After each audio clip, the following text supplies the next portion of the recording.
নমস্কার বন্ধুরা, প্রচেষ্টা বা স্টাডিতে তোমাদেরকে স্বাগত। আজকে আমি অষ্টম শ্রেণীর ভূগোল প্রথম অধ্যায় পৃথিবীর অন্দরমহল, এই অন্দরমহল থেকে যে প্রশ্নগুলো সব থেকে বেশি গুরুত্বপূর্ণ সেই প্রশ্ন এবং উত্তরগুলো তোমাদের সামনে তুলে ধরছি। তোমরা ভিডিওটা প্রথম থেকে শেষ পর্যন্ত দেখতে থাকো, আশা করি তোমাদের খুব ভালো লাগবে। বন্ধুরা, প্রশ্ন এবং উত্তরগুলো তোমরা নোটস আকারে তুলে নাও। 1 নম্বর প্রশ্ন দেখো, পৃথিবীর ব্যাসার্ধ কত? এর উত্তর হবে পৃথিবীর ব্যাসার্ধ 6370 কিমি। 2 নম্বর প্রশ্ন দেখো, দক্ষিণ আফ্রিকার পৃথিবীর গভীরতম খনির নাম কি? এর উত্তর হবে দক্ষিণ আফ্রিকার পৃথিবীর গভীরতম খনির নাম হলো রবিনসন দ্বীপ। 3 প্রশ্ন দেখো, ম্যাগমা কি? ভূগর্ভের পদার্থ প্রচণ্ড চাপ ও তাপে গ্যাস বাষ্প মিশ্রিত হয়ে গলিত অবস্থায় থাকলে তাকে ম্যাগমা বলে। লাভা কি?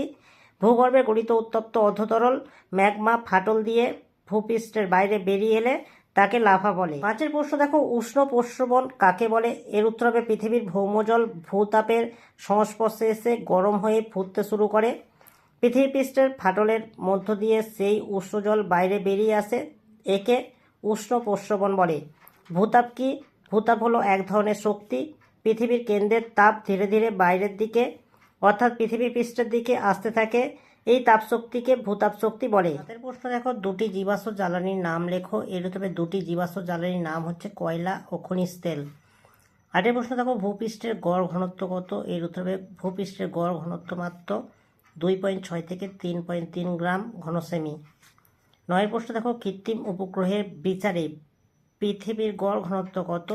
এর উত্তর হবে কৃত্রিম উপগ্রহের বিচারে সামগ্রিকভাবে পৃথিবীর গড় ঘনত্ব 5.5 গ্রাম পার ঘনসেমি। 10 প্রশ্ন, ঘনত্ব কাকে বলে? একক আয়তনে পদার্থের কতটুকু ভর আছে তার পরিমাপকে পদার্থের ঘনত্ব বলে। 11 প্রশ্ন দেখো, ভূমিকম্পের তরঙ্গকে কয় ভাগে ভাগ করা হয় ও কি কি?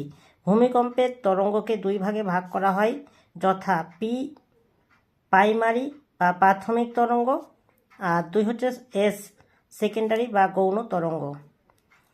12 প্রশ্ন দেখো, চাপ বাড়লে ভূমিকম্পের পদার্থের ড্যাশ বেড়ে যায়। এর উত্তরে ঘনত্ব বেড়ে যায়। 13 প্রশ্ন দেখো, ভূত্বককে কয় ভাগে ভাগ করা হয় ও কি কি? ভূত্বককে 3 ভাগে ভাগ করা হয়, যথা ভূত্বক, গুরুমণ্ডল ও কেন্দ্রমণ্ডল। 14 প্রশ্ন দেখো, জুল ভার্নের লেখা একটি বইয়ের নাম লেখো। এর উত্তর হবে journey to the centre of the earth, পৃথিবীর বিখ্যাত কল্পবিজ্ঞানের গল্প, জুল ভার্নের লেখা। 15 প্রশ্ন দেখো, সীমা বা শিয়াল কি? এর উত্তর হবে মহাসাগরের নিচে প্রধানত সিলিকন আর ম্যাগনেসিয়াম দিয়ে তৈরি স্তরটি হলো সীমা। প্রধানত ব্যাসাল্ট জাতীয় আগ্নেয়শিলা এই স্তর গঠন করে। এর ঘনত্ব 2.9 গ্রাম পার ঘনসেমি। মহাদেশের নিচে প্রধানত সিলিকন আর অ্যালুমিনিয়াম দিয়ে তৈরি ভূত্বকের ওপরের স্তরটি হলো শিয়াল। 16 প্রশ্ন দেখো, সীমা ও শিয়াল কি শিলা দ্বারা গঠিত? এর উত্তর হবে সীমা ব্যাসাল্ট শিলা দ্বারা গঠিত, শিয়াল গ্রানাইট শিলা দ্বারা গঠিত। 17 প্রশ্ন দেখো, বিযুক্তি রেখা কি?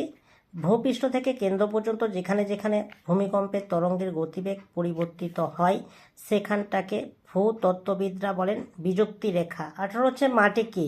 পৃথিবীর সব থেকে বাইরের এই স্তর অত্যন্ত পাতলা ভূত্বকের শিলা নানা খনিজ সম্পদে সমৃদ্ধ। ভূত্বকের একেবারে ওপরে আছে মাটি। 19 প্রশ্ন দেখো, ভূত্বকের প্রধান দুটি উপাদানের নাম লেখো। ভূত্বকের প্রধান দুটি উপাদানের নাম হলো অক্সিজেন ও সিলিকন। বন্ধুরা, 20 প্রশ্নটা হচ্ছে গুরুমণ্ডল সম্পর্কে লেখো। তোমরা দেখে নাও, তোমাদের সামনে তুলে ধরছি, তোমরা একটু দেখে নাও। বন্ধুরা, 22 প্রশ্ন হচ্ছে অ্যাস্ট্রোস্ফিয়ার কি? এই প্রশ্নটিও তোমাদের সামনে তুলে ধরলাম, তোমরা একটু দেখে নাও। 23 প্রশ্ন কি? শিলামণ্ডল কি? ভূত্বক ও গুরুমণ্ডলের উপরি অংশ নিয়ে গঠিত হয়েছে শিলামণ্ডল। এর গভীরতা প্রায় 100 কিমি। পৃথিবীর অভ্যন্তরে চিত্রসহ অঙ্কন করো। চিত্রটি তোমাদের সামনে তুলে ধরছি, তোমরা একটু দেখে নাও। 25 প্রশ্ন হচ্ছে নিফে কি? এর উত্তর হবে কেন্দ্রমণ্ডল প্রায় 3500 কিমি গভীর, অত্যন্ত ভারী নিকেল আর লোহা দিয়ে তৈরি বলে একে নিফে বলে। পৃথিবীর অভ্যন্তরের বৈশিষ্ট্য লেখো। পৃথিবীর অভ্যন্তরের বৈশিষ্ট্যগুলি হলো, 1 হচ্ছে পৃথিবীর অভ্যন্তর একাধিক পৃথক স্তরে বিভক্ত। 2 নম্বর পয়েন্ট দেখো, অপেক্ষাকৃত ভারী পদার্থ নিচের দিকে অর্থাৎ পৃথিবীর কেন্দ্রের দিকে থিতিয়ে পড়ে। 3 নম্বর দেখো, তুলনায় হালকা পদার্থ বা উপাদান ভূপৃষ্ঠের কাছাকাছি উঠে আসে। পরের প্রশ্নটা দেখো, পরের পয়েন্টটি দেখো, ভূত্বক বা শিলামণ্ডল সম্বন্ধে যতটা জানা গেছে সে তুলনায় গ্রহমণ্ডল ও কেন্দ্রমণ্ডল সম্পর্কে বিশেষ কিছু জানা যায়নি। লাস্ট পয়েন্ট দেখো, ভূকম্প তরঙ্গের গতিবিধি সম্পর্কিত গবেষণা থেকে পৃথিবীর অভ্যন্তর সম্পর্কে ঠিক ধারণা পাওয়া যায়। 27 প্রশ্ন দেখো, লেহম্যান বিযুক্তি রেখা কি? কেন্দ্রমণ্ডলের ভিতরের স্তর অন্তঃকেন্দ্রমণ্ডল ও বাইরের স্তর বহিঃকেন্দ্রমণ্ডলের মধ্যে রয়েছে লেহম্যান বিযুক্তি রেখা। বন্ধুরা, প্রথম অধ্যায় থেকে গুরুত্বপূর্ণ প্রশ্ন এবং উত্তরগুলো তোমাদের সামনে তুলে ধরলাম। যদি চ্যানেলে নতুন হও চ্যানেলটাকে সাবস্ক্রাইব করবে, কমেন্টে জানাবে তথ্যগুলো কেমন হয়েছে, আর ভিডিওটা বন্ধুদের মধ্যে একটু বেশি বেশি করে শেয়ার করে দিও।